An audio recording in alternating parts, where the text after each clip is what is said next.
Melodia asta care e pentru toți cei care aveți copii și aveți dedicați pentru copiii voștri.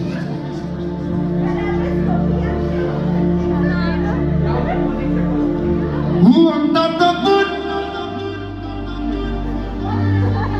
muncesc ca un nebun și fac orice acum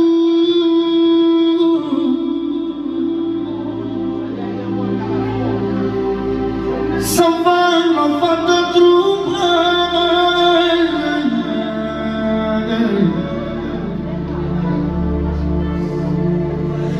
ca în viața mea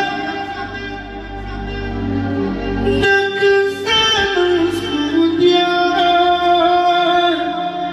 Ia puțin atenție de la fraților de la Maradona. Hai dă un volum, atât.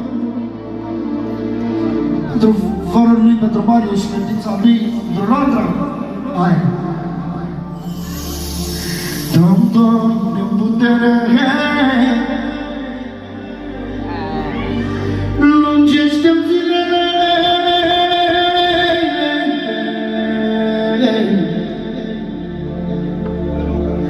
că așa fără mine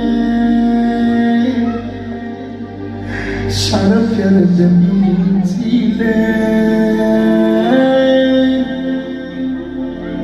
Ia puțin atenție de la fraților de la Marius pentru fata lui, pentru Londra, de frații lui și pentru copiilor toți oamenii.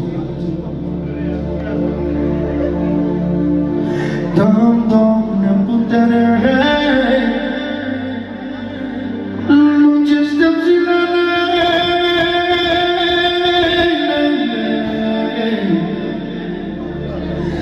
că și-am fără mine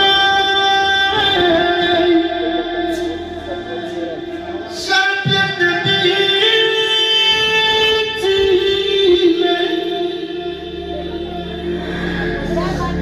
Sunt ajutorul ei și mor de focul ei.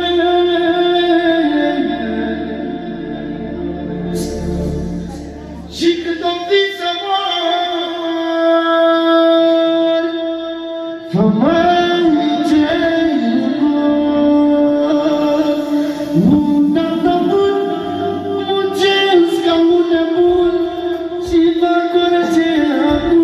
Ia puțin atenție!